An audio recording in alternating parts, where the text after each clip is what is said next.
નમસ્કાર. નવપ્રવાહ ગુજરાત ન્યૂઝમાં આપનું હાર્દિક સ્વાગત છે. વડોદરા જિલ્લાના સાવલી ગામમાં માઇનોર કેનાલમાંથી મોટા પ્રમાણમાં પાણી લીકેજ થવાની ઘટના સામે આવી છે. સરદાર સરોવર ડેમમાંથી છોડવામાં આવતું પાણી કેનાલ મારફતે વહેતું હોવા છતાં વચ્ચે જ લીકેજ થવાને કારણે પાણી વેડફાઈ રહ્યું છે.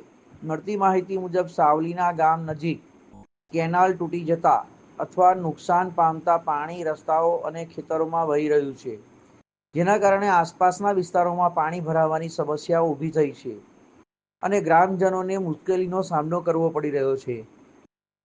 ગ્રામજનોએ આ અંગે તંત્ર સામે રોષ વ્યક્ત કર્યો છે અને તાત્કાલિક રિપેરિંગ કામગીરી હાથ ધરવાની માંગણી કરી છે. લોકોનું કહેવું છે કે સરકાર દ્વારા વિકાસના મોટા દાવા કરવામાં આવે છે, પરંતુ આવી ઘટનાઓથી પાણીનો બગાડ અને વ્યવસ્થાની ખામીઓ સ્પષ્ટ થાય છે. સ્થાનિકોએ તંત્રને અપીલ કરી છે કે ઝડપથી કાર્યવાહી કરીને પાણીનો વ્યય રોકવામાં આવે અને સમસ્યાનું નિરાકરણ કરવામાં આવે.